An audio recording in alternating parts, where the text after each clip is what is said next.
And we are live on the United Public Radio Network, UPRN 107.7 FM New Orleans. How cool is that?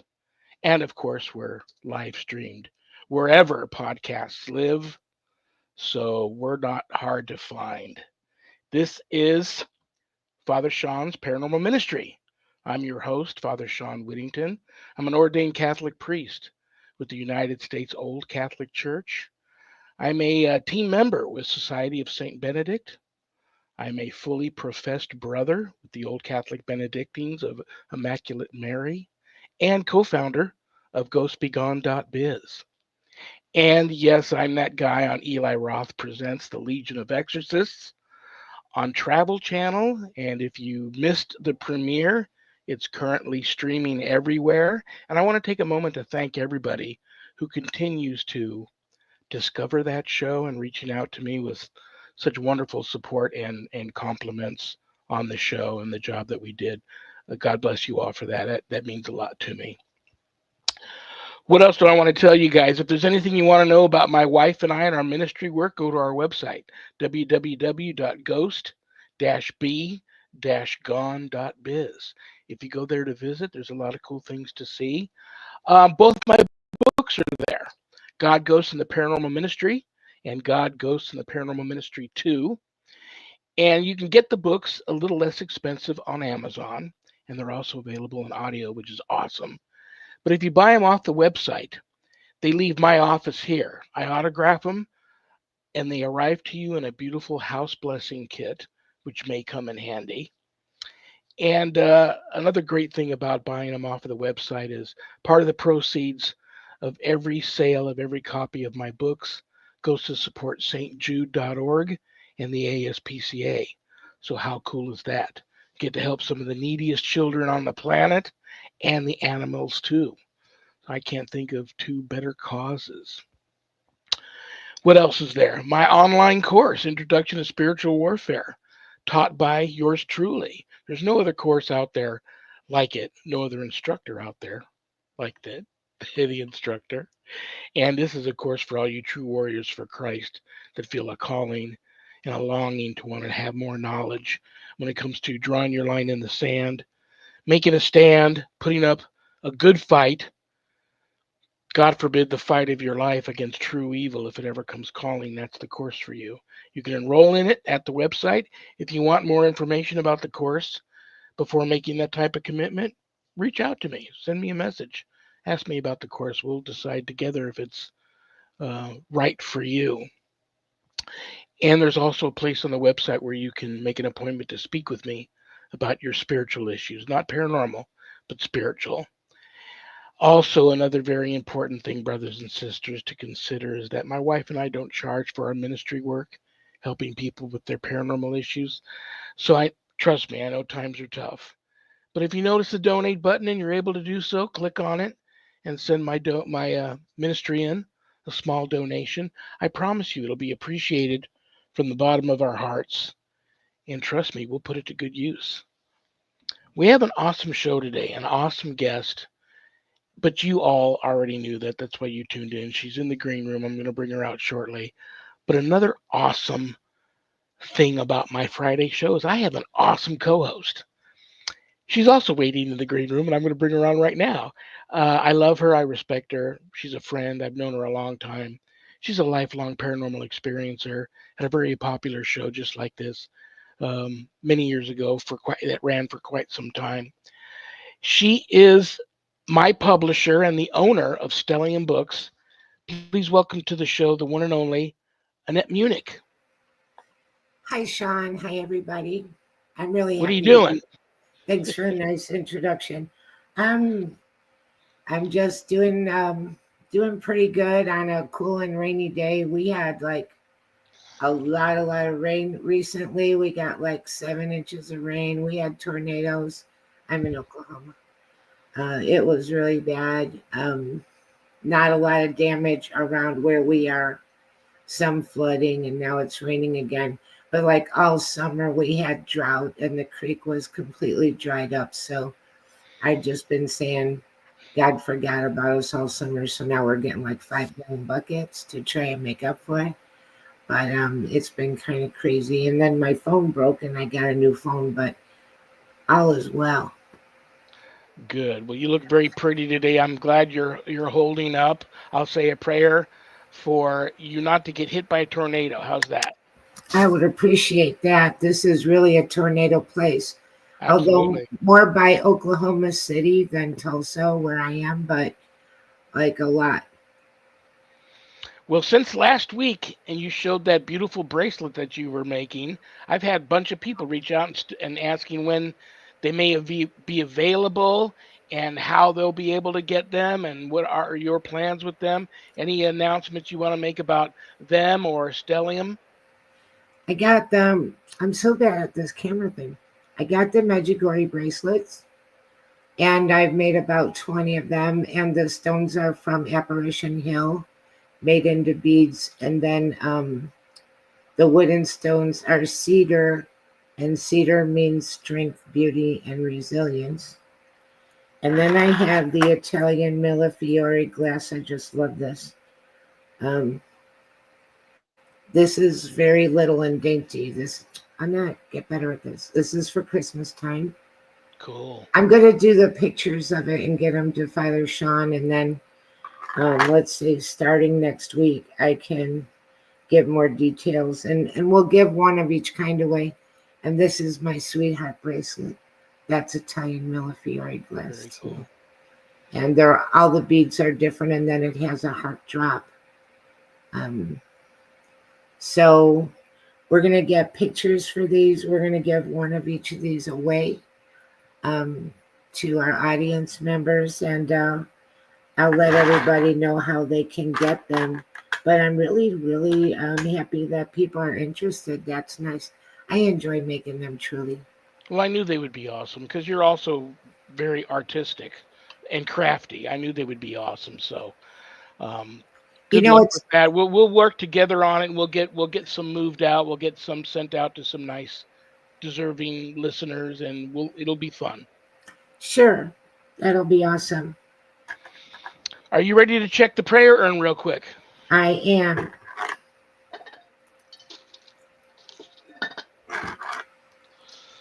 Who do we got in here today? Jody J from Iowa. Hi, Jody. Hi, Jody. I found you through my son. Excuse me. He and I are both fans of yours. I have fans. And the show on travel. Oh, cool. My son is strongly considering the priesthood. Well, God bless him. Any advice for him? And please pray for him. Any advice? Obviously, your son. I wish you would have. Listen, Jody, I want you to later on send me your son's name and tell him to reach out to me. I do have some advice I'd like to give him privately, but obviously he's being called to this. Um, so God bless him. It's a big endeavor. I mean, I entered the seminary at 60. Who does that? But I was being called and driven and channeling or whatever else you want to call it that got me there. But I will say a prayer for him. And you know what? That's interesting. I've had a lot of people reach out to me. And Jody, if your son is interested in what may help him along the way, and he doesn't have to be ordained before entering a religious community like the Benedictines, he can reach out to me and we can talk about him entering the Old Catholic Benedictines of Immaculate Mary. And if it's not for him, he can always drop out. But that may help him on his journey getting into a very um, a private prayer group like that, religious community like that. Okay, what do we got here? Okay, this is a good one. This is a prayer for priestly or religious vocations. In the name of the Father, and of the Son, and of the Holy Spirit, I offer this prayer up for Jody's son on his way to the priesthood. O Lord, send workers for your harvest, so that the precepts of your only begotten Son may always be obeyed, and his sacrifice be everywhere renewed. Look with favor upon your family, and ever increase its numbers. Enable it to lead its sons and daughters to the holiness to which they are called, and to work for the salvation of others through Christ our Lord. Amen. Amen. Yes, Jody, please have your son reach out to me. I want to talk to him. I do have some advice for him. You ready for the mailbag? I'm ready for the mailbag. Once again, our guest, who you're going to be meeting for the first time, anything I pull out of this mailbag, maybe, oh, and there's two of them in here, maybe right in her wheelhouse. So I'll keep them out, and we may even ask her about them.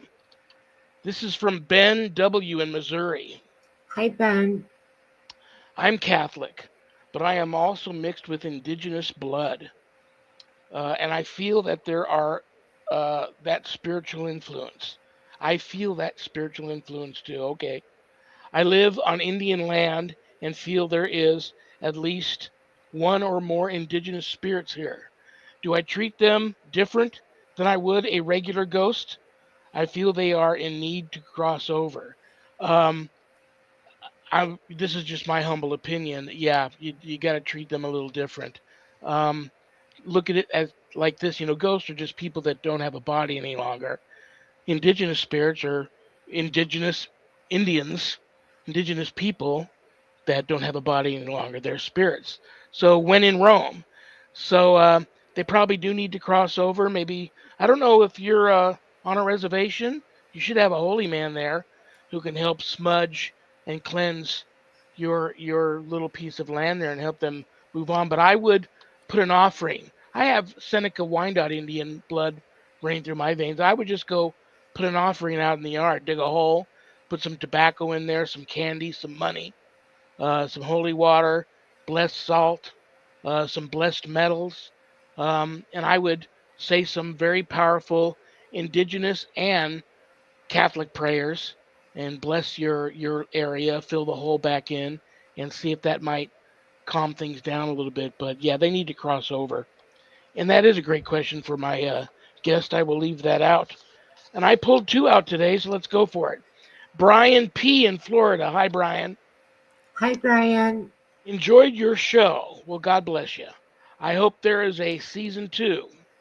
Do you have a favorite paranormal reality TV show?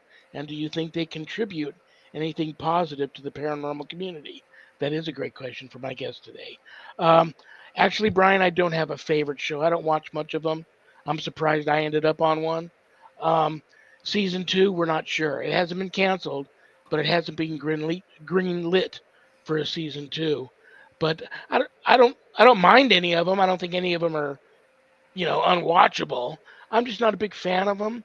Um, and I do think some of them, in their own way, contribute positive to the paranormal community. Some not so much, but it's personal preference. But that is a great question for my guest. Before we bring her out, do you have anything you want to say to Brian or Ben, Annette? I would say that one of the shows I really enjoyed was Haunted Collector with John Zaffis, Me too. and all of the objects, that had spirit attached to it. I thought that was fascinating. And on the Native American, I think what you said was spot on. And I do want to bring up that you have a chapter in book 2 where you actually dealt with a case and you have prayers in there that, you used for Native American situations. And so that's something interesting as well, how you handled that. I forgot about that. I remembered about that. Brownie Yeah, points. that was a great case. I've done many cases on. We do have here in Las Vegas, on the outskirts of town. There are reservations, Mawapa, and there's one out by Snow Mountain. Um, so yeah, the Paiutes, a lot of Paiutes out here. So anyway, I'm ready to bring my guest on. Are you? I'm very ready. And we're saying hello to Camilla and to Michelle in the chat room. Very, very cool. Camilla, she just joined my course, and I know she's going to do great, and I can't wait to work with her more on it. So that's going to be very cool. And she's in Denmark. Yay! Yay. I've We're all talked to her over. a little bit. She's super nice. Yeah, we're all over, I guess. So that's cool. I'm going to tell you guys what I know of my guest, other than the fact that I love her too. I think she's super cool, and I've been on her show. And I'm going to give her a chance to introduce herself to each and every one of you and tell you a lot about herself. But she hosts a show called California Haunts Radio. She is the founder and lead investigator for California Haunts Paranormal Investigation Team. And like I said, she's very, very cool. Please give a big, warm Paranormal Ministry family welcome to the one and only Charlotte Kosa. How's it going, everybody? What are you Hi, doing? Charlotte. Welcome. Hi. It's nice to meet you, Annette. We followed each other for years on Facebook. It's so nice to meet you and really interested in hearing everything that you have to talk about today with the California hauntings. And Well, you know what? I'm going to hit you. I'm going to put your feet to the fire right away, Charlotte. Let's talk. Let's see if we can't help Brian in Florida and Ben in Missouri. Brian has he wants to know about paranormal shows, if you have a favorite one and if you think they contribute anything positive to the paranormal community, and then we'll go on to Ben. Coming from my background as a journalist, even though I grew up in a haunted house, spent my whole life, in a house that was really active. But coming from my background as a journalist, I'm trained to be neutral, with stuff. So when I tend to watch the paranormal shows, it's always the one involving police officers or emergency personnel. Because I think that, and nothing to take away from anybody else out there, because I used to watch the other stuff too. But I just think that they're trained observers. And so I think that, I take that to be a lot more credible. That's just my background. So I tend to watch, the haunted hospitals. I'll watch, Paranormal 911, and things like that. I have watched those too, and they're super scary. Mm-hmm. They are like really intense. And I agree with you, the same thing with, when you're dealing with first responders and hospitals and, trained medical, that it lends another layer of credibility to it. And some of the stories are just like really, really scary, very scary. Mm-hmm. I'm going to throw a show out there at both of you guys, which, the only thing I've ever heard bad about it was that not more happened, not more evidence was caught. And that's usually from people that are just over the top, big time ghost adventure followers or the old Sure. ghost hunters shows. But I enjoyed, and it ran for a long time. I enjoyed, and now I can't remember the name of the show. The cop, the retired cop who investigates on his own. Oh, yeah. And then they got Amy, who's the Yeah, psychic that was who comes fantastic. in there. I like that show because I work with a lot of gifted psychics like Amy, and I work with a lot of retired police officers who got really, most of them have had their fair share of encounters with the paranormal in while they were, on duty. And so that's how that bug got started for them, and it just snowballed. And then after they retired, they were able to put their investigating background and training into right into paranormal investigations. And the Dead Files. There you go. Dead Yeah. Files, that's right. What did you guys think of that show? I like that show because I have 3 or 4 psychics on my team that I utilize, and I thought that they did a really good job. I liked the way he did the background check. I especially liked the people they would have on there doing the drawings. Where she would describe, and then they could actually see who she was talking about. I thought that was great. I've been trying to get somebody to do that for my team for years, to add that aspect. But yeah, I thought it was a great show. It had everything in there. It had that psychic aspect. It had him, doing all that like you say, doing all that background stuff. His knowledge being from the police. So it had just about everything. And again, it had talking about John Zaffis in Haunted Collector, loved it. Yeah. I know John Zaffis, and I've had several conversations with him over the years, and I learned all kinds of old school stuff watching that show. So that's another show that I like. But yeah, as far as Dead Files goes, absolutely, I really miss Dead Files. Yeah, that was a good show. I have no. I don't know if it just ran its you know, we don't know. I mean, Yeah. the producers and the network, they know if, numbers drop off, but I was surprised to see it go because it ran for many, many years. It ran for many years, and I watched a lot of episodes, a lot of seasons of that show, and it was like really beyond amazing, kind of stunning. Some of these otherworldly type Mhm. creatures that she Mhm. would see, that was really creepy, like things that you could never even imagine. Yeah. And like Charlotte was saying a minute ago, and then have somebody sketching that up so you could see what she's Yeah. describing. And that kind of broadens the horizon of everything, because just my opinion, Mhm. we're walking around and dealing with this, and we think human spirits, and we think maybe some other things, angels, demons, elementals, but we're not thinking of, and we can't really imagine. Like, I remember people drawing things that look like octopuses, octopi, just all kinds of creepy, crawly stuff. It's just really mind blowing. Octopi. I'm a There word for is octopi. there are so many. I'm not going to say creatures, but I guess the word would be entities. There's so many entities out there that we have no clue what they look like. Right. There's so much out there, and everybody seems to think, and like you say with these shows, hey, you don't have enough evidence, you don't have this, you don't have that. Well, a normal investigation isn't like the TV shows. It can get really boring. Out there when you're out in the field. Yeah. But it does, just like anybody else, as ghost investigate, as ghost hunters, we get excited too. We get excited when we bring back some evidence that jumps out at us. Like I've had calls, back and forth with people at 2 a.m. going, "Oh my God, did you see that? Did you see what we picked up? Did you see what we picked up?" But you don't know what these things look like, and especially when it comes to demons, right? You get Oh, this whole demon end of it, and they all don't look the same. Everything looks different, so you got to be really careful out there. But that's what I thought was so cool about that show. Like I said, was because you got an idea to see what these things look like. right. If I had one knock to give on the show, it would be this, and I'm thinking of a message that I got from a person that needed help, who said they just got done discovering the Legion of Exorcists, watched the whole thing, and then they watched an all-day marathon of Mhm. reruns of the Dead Files, and Mhm. they really liked that show, but said, many of the episodes end with them telling the client what they need to do to get help and to take care of the problem, and then some of them would have these check back in 6 months, and they'd say, okay, it's been 6 months, Mhm. person is still suffering with these issues and has not been able to get help.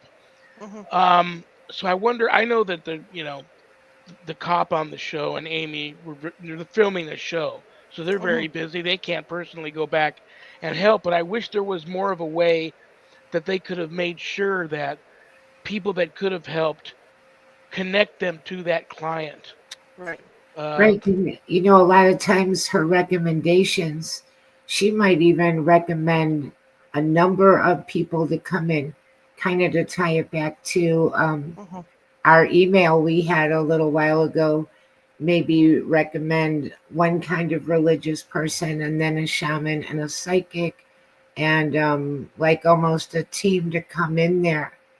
And so that was kind of interesting. Her remedies could be really interesting as well, of how she thought you could get rid of it.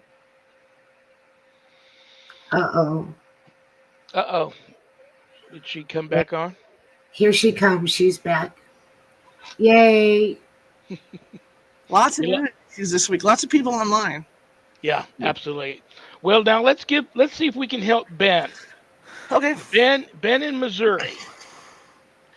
He wants to know. He lives on indigenous land, and he Mhm. has indigenous blood in his system. I don't know if he's in on a reservation or not, but he feels that there are indigenous spirits on his land, Mhm. and he wants to know if he should treat them like regular disembodied human spirits or if they need to be treated different. And he feels they need to be led to cross over. They need to be treated. First off, they need to be treated with respect, especially indigenous spirits. And I agree with what you said. I agree with bearing tobacco. Doing an offering. Sometimes tobacco, sometimes little stones will work as well. And maybe like you said, some holy water, just something to give to them to make peace with them. Because if you don't make peace with them, they will get more and more active. And that's what I found over What the years. what I've also found interesting is, for the longest time, I always thought all indigenous people smudged, and I've talked to Hmm. many of them that don't use sage at all, or even Palo Santo wood or Hmm. sweetgrass. Um, I'm going to do my homework on that and see where that became such a popular thing, and who, Yeah. because I send plenty of that out in my blessing kits with instructions on how to use that stuff. But and I have talked to many indigenous that do use it, but I've talked to many that don't bother with that stuff. So I'd be interested to know, and maybe you do know, Hmm. how smudging developed, if it was like from pagan rituals, or do you have any idea on that? It was a pagan ritual thing that developed from that. But the Native Americans do use smudging. They actually have, or back in the real old days, they had like houses, where teepees, houses, whatever you want to call it, that were sealed off, and then they would Sweat burn the sage in lodges. there to purify people. Yeah, to purify bad spirits and people and stuff. And people would lay in there, while the sage burned. So it's for purification. Yeah. But Well, what I and would also do, among other things, burning. yeah. What I also would do is, in the case if put giving them the objects doesn't work. The other thing I would suggest was that if there's a reservation nearby, to contact the reservation, and there's usually a medicine man available from that particular tribe, because you want to stay with that particular tribe. You don't want to go with somebody from a medicine man from a different tribe, because it's not going to work. So that particular tribe that is supposed to be there, and then they'll usually come over for free Oh, that is very cool. That and would do a be very, clearing. Yeah, very cool. yeah. Well, Charlotte Kosa, I was on your show. I had a great time. I can't wait to be invited back. Why don't you? Everybody knows you and loves you anyway, but why don't you introduce yourself to this family of people that Sure. have tuned in? Tell them a little bit about your team, how that came to be, and if maybe your team has that one signature case that you guys made your bones on, and then talk about your show also. Okay, great. Well, for as far as the show goes, we're just starting to get back on the air. I didn't have internet for like 3 weeks.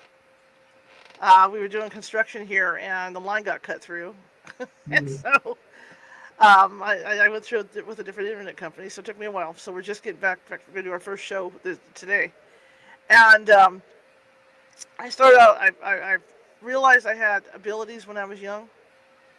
I was 2 or 3 years old, and I was starting to see stuff in my house. And I remember my sister putting me to bed. Hey, Jerry. She's from my team. My sister carrying me to bed.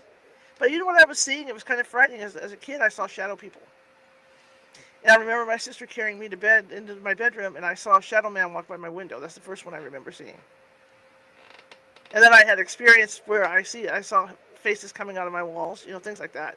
When I was real young. Then you get to a certain point, you hit your teen years, and you get so busy, you kind of put that stuff on the back burner. So then, being a latchkey kid, I would come home in the afternoons from school, and I had like an hour and a half before my mother would come home.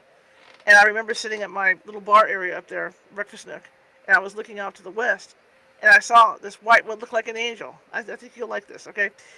What looked like an angel go across from my fireplace to our center divider. And I found out from my family that the original owners of this house, the sister, was a nun, a Catholic nun. Oh, wow. And they used to come over and play badminton in my backyard. So a few years later, I saw the angel go back the other way. And it looked like an angel. It was white. You could see the wings when it went across. And I got confirmation of that last year. I was out working on my front lawn. And this lady pulls up and she says, "Hey, I used to live at this house." And I said, "Yeah, I know the last name." And she says, "Yeah, my sister was a nun and they used to play badminton in the backyard." So I got all this confirmation on it finally. That's Anyway, very cool. so I started to work a graveyard shift, and I would come home. Everybody would be in bed. I would come home, And we had these bar stools up there that squeaked, like when somebody was sitting on them. So I'd be sitting in the den having something to eat, and I could hear somebody on the bar stools, doing that whole squeaky thing. And the TV would turn on and off, and all this stuff was going on. So I got involved back in with I was into the paranormal, obviously, because of all that. And then my dad bought me this camera, and it was one of the first cameras you'd see on TV that they were using. And it had the floppy disk that went in there. I forget what brand it was. Yeah. And so I thought it'd be fun to go up to a haunted location up in the Gold Country and by the cemetery and take photos. And so I took my friend up there, and we drove up there in the evening. And by the time I got past this house, a voice in my head said, "Go home. Turn around and go home." And so I went up to the top of the hill, and then this fear came over me. So I was just glued to looking straight. My hands were on the steering wheel. And as we're driving past the cemetery, my friend goes, "Oh my God, there's a fog on the side of the cemetery. It's crossing the road." And I said, "I don't care." I just blew through. And we get home. I'm trying to calm down, and she was talking about seeing this mist, walking across the road. Do my research on the location, and that had a very tragic location. One of the owners had syphilis, and had gone mad, and so the wife had chained him down in the basement. And so when he passed away, and she passed away, they say that because they're all buried in that cemetery, they say that she will go back to the house at night to tuck people into bed. And so that's her crossing the road, is what my friend saw. But at that point, you had to pry my fingers off the steering wheel when I got back, And then I decided that it would be fun. I had a travel show called California Adventures before Disney wrote their thing, so I didn't get sued. And I thought it would be fun to go with the paranormal team. And then I was hooked. The second I went out with them, and it started from there. And then when we stopped filming that show, I took California Hauntings, which was the title of the TV show that we were filming. I just took it and applied it to the team I have now. And it's been 25 years. Wow. That we've been doing this. Almost 300 investigations. Do you guys have that one case that changed your team forever, and that when you guys get together around the California Haunts water cooler, that you guys always talk about? Oh yeah, absolutely. I think one of the most haunted places in Northern California would have to be the Woodland Opera House. It's certified haunted by the state, and you go in there, and they've got ladders that move across the stage back and forth. They've got a piano that moves across the stage. One of the stories is that when they used to have a sewing room downstairs, the ladies that were doing the costumes took a lunch break, came back, and all the thread was out of what they were working on. And a lot happened when we were there. A lot of weird things. I was up filming, and this is at the point we were filming as well. And one of the psychics, they put a shawl on her around her shoulders. And she says, take a picture. She says, take a picture. She's right in front of me. And they were talking to this Polish opera singer. And she says, take this picture. I have a picture. I don't have my website up right now, but I have a picture of white splotches right in front of her where she said this person was. Wow. And then, as I'm standing there filming, and we all heard it, we heard something fall and roll across the floor up there. And we're going, well, what is that? We're looking at the ceiling. Nothing's fallen. We found one pearl, like off a pearl necklace, that had rolled. So it's kind of like poltergeist, and that stuff falls out. Yeah. Falls out of the weird globby stuff. And that happened there. We've also had a couple people push down the stairs over there. There's a gentleman who is like a stage manager, and he stands on the stairwell that goes up. And if he doesn't like you, he will shove you. He will either hold you back or shove you down off those stairs. And like every place back in those days, it burned. The place burned. So the story is that there was a volunteer firefighter who went in there to check it out to make sure nobody was in there. And the fire department didn't realize he was in there. So they locked the doors to keep the fire, to keep the fires contained. And the two men that set the fire were in there too.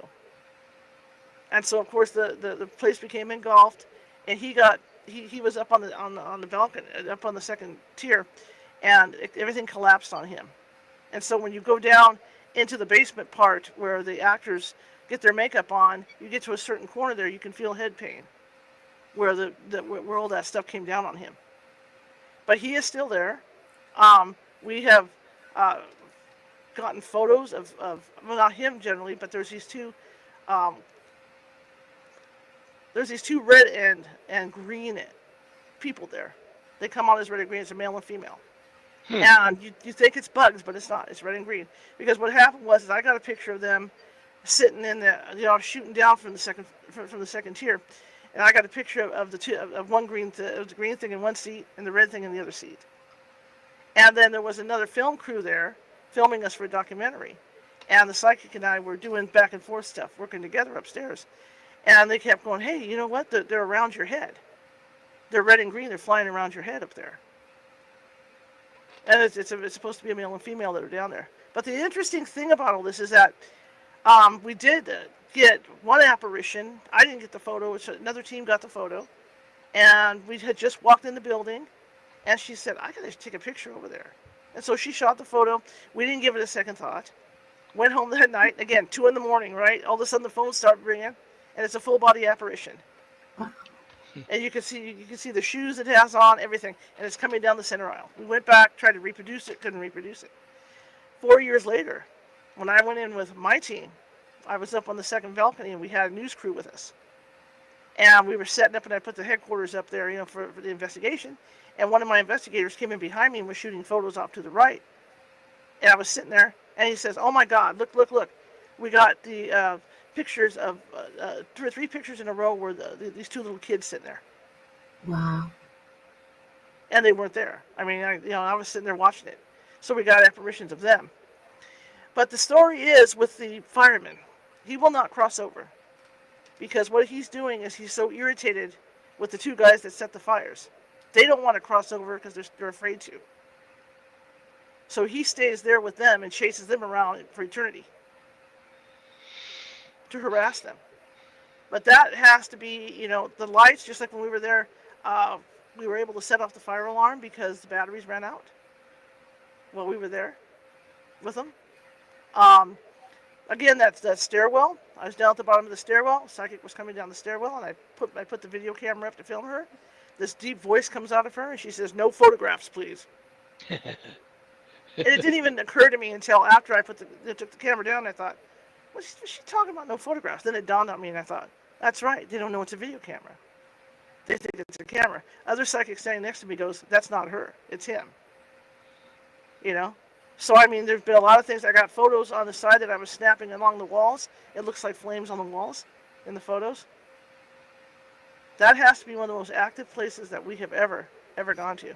I became a believer with that one. I mean, there's just so much. Go ahead. Is that in Sacramento, and is it still operational? It's still operational. They have tours in there. It's not in Sacramento. It's in a town called Woodland. It's about 15 miles away.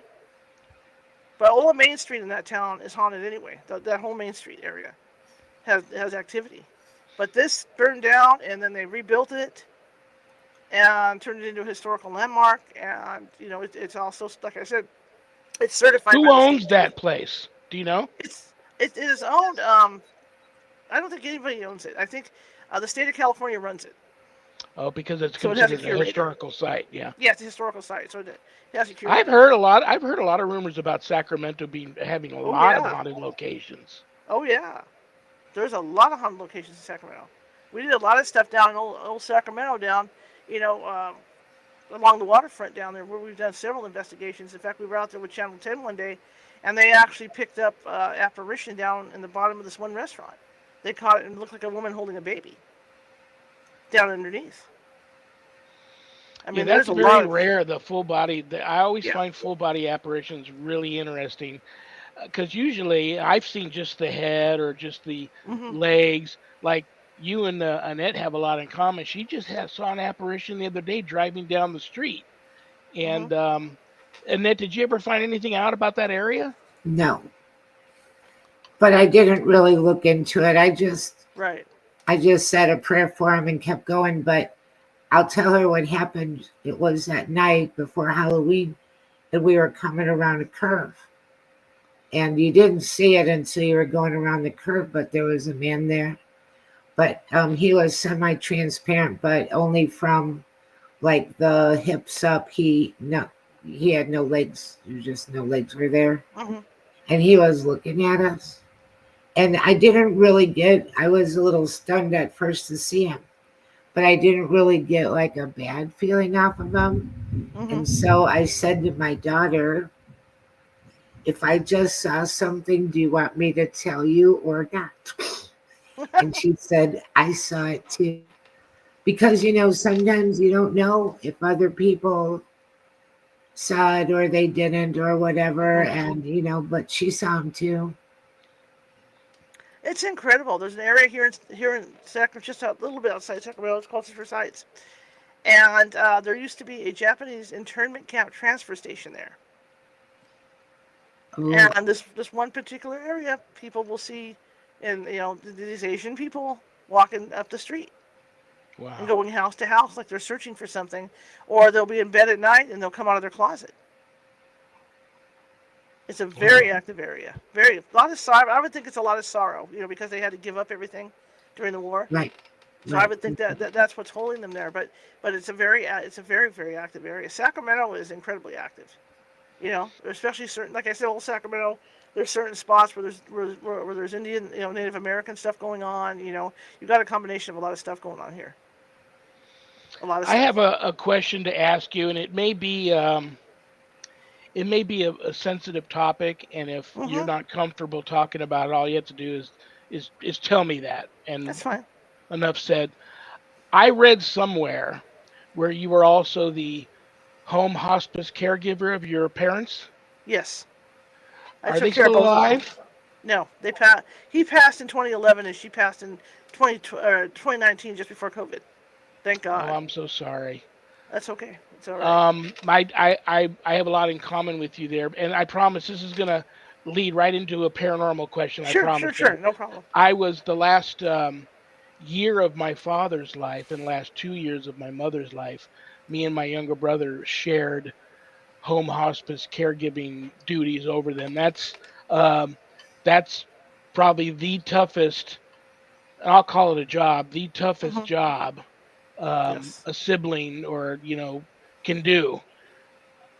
But here's where the paranormal stuff comes in. My mother, who was a devout Catholic but very spiritual and saw spirit, not a big deal to her, and me and her have had many discussions about it over the years.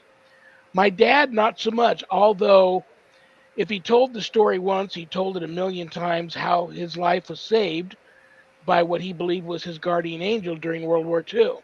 Mm-hmm. But then, other than that, we didn't talk about it much. He was Christian, but wasn't baptized till much later in life. Mm-hmm. But, and now not just them, but other elderly people that I knew that passed shortly after that. Now, all of a sudden, they claim, and when my father told me he was seeing people that he knew from his past that have come to him in spirit, that was a big deal because he never talked about it. So I Mm-hmm. believed him. I didn't think he was seeing things. He wasn't senile when he passed. So I find a lot of elderly people nearing death seem to start having a lot of paranormal issues. And did you experience that with your parents? And if not, do you have a theory on that? Oh, I did a lot of that. My mother was one of my best psychics. I can honestly say that. Um, the first time, it used to be when I was younger. She said, "I don't want to mess with that. It's spooky. I don't want. I think it's awful. I don't want to mess with that." And the first time I noticed her doing it was I used to. Sometimes you don't get to do the prelims you want to do for investigations, and we were going to do a live stream from this restaurant in near Placerville. And I pull up there, and we're gonna go have lunch there, so I can question the people, kind of get a good feel for it. And we pull up in the parking lot. She says, "Oh, you see the children up there? They're playing." And I looked up and went, "There's no children up there." She says, "No, they're playing right there. I see them." So that's when she started to open up. She was in her 60s at that point, and that's when I first started taking notes. My dad, on the other hand, he believed in ghosts. His mother had come to him during World War II in one of those death images. Just as she died, she came to him. So he believed already. But my mother, kind of would dismiss her abilities. But as she got older, she was in my house. I mean, my house is active anyway. So she was talking to all the ghosts in my house and stuff. And I remember when she would go to the doctor and they would ask me, is she hallucinating? And I'd have to sit there and go, well, it depends what you mean by hallucinating. I'm a ghost hunter. The stuff that's going on isn't hallucination. She's actually talking to me. And I remember one time in particular, she's sitting on the couch, and I made her an egg salad sandwich. And I see her, like, putting the sandwich up in the air, then she covers her head. And I said, well, what are you doing? She says, I'm feeding them. But they keep bothering me. And I says, well, don't feed them and they won't come. Stop it. Yeah. Don't do that. But she was very, very acute towards the end. And we did one investigation where we were dealing with what I thought was a demon. And this thing was coming through a mirror. And I guess it had a tail. We didn't see it, of course. My mother was adamant because it was running away from us all the time. And so she stood up with her walker and she goes, don't you see it? You guys are stupid. It's right there. It's running up and down the stairs. And it's got a tail. So she was seeing this stuff. And, yeah, I agree. I mean, I think as people get older, that veil gets thinner. And they're going to see stuff. They're going to see stuff. They're going to see their relatives. I remember one night she was laying back here. And because her room was on the other side. It's my big studio. And I could hear her yell down the hallway, I'm not ready yet. Leave me alone. Like my dad had probably come for her. And she was just totally telling him. Back in here is a bathroom behind here. This was my dad's room. And he would face the direction behind me. And I remember him telling me that he was laying here at night and he would see someone passing back and forth in front of the mirror. He had me bring my equipment in here. He had me set the DVR up. He sat here with an EMF meter, with a recorder, with a camera. He was ready, and they didn't come that night. But he was disappointed. But I did a full recording and everything for him so he could investigate. So yeah, I think as people get closer to death, that veil thins to the point where they start seeing stuff. And I've heard that from hospice nurses. I have friends that are hospice nurses, and they say the same thing. Well, it was actually therapeutic, very therapeutic for my dad, because he remembered when right before his angel saved him, he was on a ship that got sunk, and then he was floating around out at sea, hanging onto a piece of wood for like 24 hours before he was saved. But right before he jumped off the ship was sinking. His assistant, they forgot something very important up in the radio shack, and he actually sent his assistant up there. And as soon as his assistant got in where the radio shack was, a kamikaze pilot came down and crashed into the ship and took that whole area out. So he had that guilt all his life that he sent that young man to his death. Well, he said that young man came and visited him while he was napping in the living room in his house, and told him, whatever they talked about. He said, I had a good conversation with him, and I could tell that whatever they said relieved a big burden off him. But he also had a friend that he knew all his life, raised in Oklahoma with, best buddies. His buddy went to the Marines. My dad went in the Navy, but they crossed paths in the Philippines, and his friend had gotten half blown up by a grenade and was bedridden in this hospital, and he was dying. But the Japanese were invading the Philippines at the time, so all military personnel were ordered to leave the island, but you couldn't get aboard a ship unless you could walk. Well, his friend couldn't walk, so they had to say goodbye to each other in that hospital room. And then my dad actually visually saw that hospital get blown up from the ship as they were leaving the harbor. So my dad always felt guilty for leaving his friend behind. And his friend also came to him near the end there. But both those circumstances were seemed like it lifted such a burden off him. So I think it's meant to be, I think, for the old people nearing death to experience some of this spiritual stuff to kind of get them ready for the next journey. Yeah, I agree. And I remember one time at the hospital, I don't know what, it was something that I was arguing with the nurses about something. And my mom looked at me and she said, your daddy's right there and he's really mad. And I'm looking over my shoulder going, okay, and all that. But when she passed away, I knew, and this is something that I did, knowing what I know, as an investigator, that she had told me, don't let me go to the, go to the funeral home dirty. I don't want to be dirty.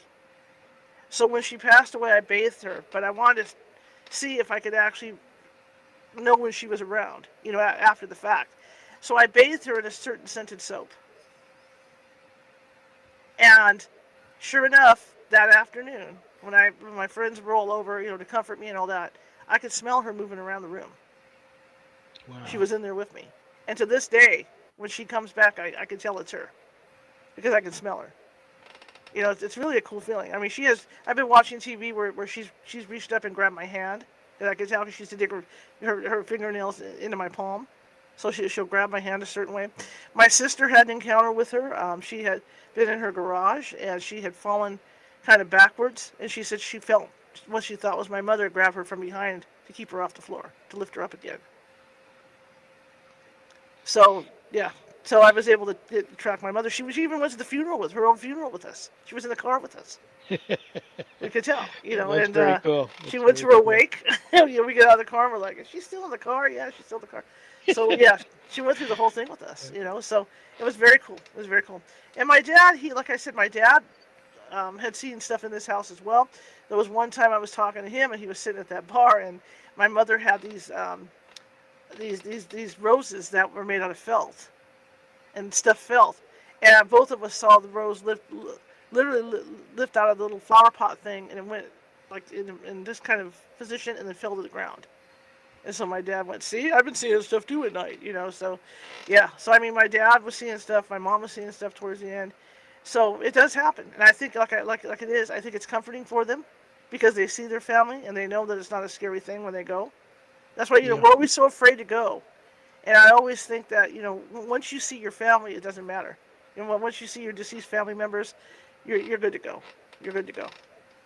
I had like an experience like that. Well, I took care of my mom in her later years, and she had dementia. But this other lady I helped take care of, she was starting to talk to her husband, and her husband was deceased, and she would, tell me that he was sitting right here or right there, and so that started happening, and then we were kind of praying that her people would come and help her cross over because she was just suffering really bad and she wasn't going to get better. And then there was like quite a bit of like activity going on in the house simultaneously in different rooms, but it didn't feel scary. So that was a really interesting thing. And then kind of like a weird note about this was at her funeral. I've never seen this happen before. At her funeral, somebody said I didn't get to make it to the wake to see her, so they opened the casket right there outside. And I was just like, I don't know. And I told my daughter, I'm like, don't look. It just seemed very weird to do that. Yeah. But I mean, not that it's awful, but kind of, I don't know, shocking or something about it. I was just like mortified, I guess. But it is common to hear people talk about people near the end of life seeing their loved ones. I would think that's comforting. I would think it is. Yes, I think it's comforting. The other thing you mentioned, activity. Well, you got to remember poltergeist activity.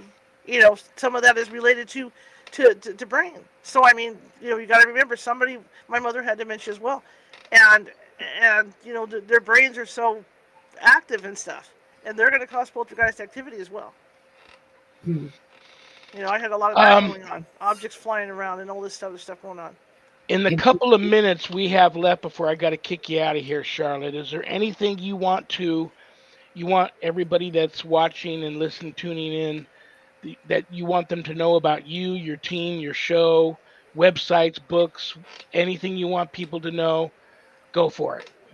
Okay, we are going to be starting. It won't be this week. We're going to do a show tonight, but the week after next, we're going to have our shows starting again. Sunday through Friday And it's going to be a new time. We're going to be at 5:30 p.m. Pacific because I'm doing something on TikTok at night. From 7 p.m. on. I would mention it on here, but I don't know how you would take it. Okay, Father? I have no idea how you would take it with what I'm doing. And so I'm not going to say what it is. People Okay. can come check out the California Haunts thing on TikTok. That's all Okay. I'll say about it. Um, it's something I didn't expect that I would be doing, but it's working. So I don't know, man. You got to do what you got to do. I'm just trying to be honest with you about it because I don't think the Catholic Church would be too happy about it if I mention it. But again, we'll be starting. The shows will be from 5:30 p.m. to 6:30 p.m. Pacific. Tonight I will be on with Medium Nancy Matz at 5:30 p.m. Pacific. It'll be over our YouTube channel at youtube.com/at California Haunts Radio. If you guys want to watch it, we're going to be talking about anxiety and we're going to be catching up on paranormal stuff because, like I said, we haven't been on in a while. And so I'm relaunching all that. To check out our TikTok site, California Haunts. And and I'm going to get my website back up and get all that active. Everything got behind, with all the construction here and all that. So all that's going to be coming back up. We're going to be doing some live investigating on TikTok as well, and we're going to try and do some of that on YouTube and Facebook too. And so, we got a lot coming up. And like I said, we're 45 strong up and down the state of California. So if anybody has a paranormal need, email me over at Caesar's Ghost 123 which one is it? Oh yeah, Caesar's Ghost 123 at Caesar's Ghost at yahoo.com, and then the other one's my business address, so I won't put that one out. But so it's gonna be busy. And Father, I would love to have you on again. Very cool. I'm there. Let me know. We'll get you back on. You have a wonderful, wonderful remainder to your Friday and a great weekend. I love you. I respect you. I'll pray for you. And I'll have you back for sure. I'll be in touch. Okay, I'll be in touch with you. Thank you, sir. Charlotte, great meeting you. I really enjoyed it. I hope you come back on again soon. Absolutely. Thank you so much for having me on. See you later. She was very, very cool, huh? Very cool. How fast did that fly by? Flew by fast. It really did. But, she's also like a great storyteller too. I really felt a lot of like emotion and felt like I was very drawn into what she was saying. It was really, really compelling. Next week, the 8th, guess who's coming? No, I'm sorry, the 15th. Guess who's going to be here? Who's going to be here? She was on before. She's back by popular demand. You guys hit it off. Trish Moe will be here. Oh, sweet. I love her. Oh, and this is my heart for my friend Roberta. I do that every week because she's listening. Yeah, Trish had her show, the Missing Piece with Trish Moe for a long time. Her fans want that show to come back. Very talented artist and psychic medium. That's going to be a great show. Listen, I love you. I respect you. God bless you too. Thank you for being here and having my back. You have a great weekend, and I'll talk to you soon, okay? Thank you so much. Good night, everybody. Have a great weekend. Good night. Annette Munich, Stellium Books. All right, guys. What do I want to tell you guys? I want to thank United Public Radio Network, UPRN 107.7 FM, New Orleans, for picking up my show. God bless them. God bless Michelle DeRoche for making that happen. And God bless each and every one of you for tuning in, because I don't have a show without you guys. And I mean that from my heart. Having said that, stay tuned for the Spirit Switchboard with Carrie Lynn Shellhorn. That's a great show. And sponsors, if you want your brand given a live shout out on air on my show, reach out to uprntalkradio.com. Make it happen. Remember, brothers and sisters, we may have done what the devil said we did, but we are not who the devil says we are. Good night, Danny. Good night, Jack. Good night, Dog. Good night, Harold. Rest in peace. Good night, Ernie. Good night, Bill. Good night, Dan. I love you all. God bless you all in the name of the Father, and the Son, and the Holy Spirit. Peace.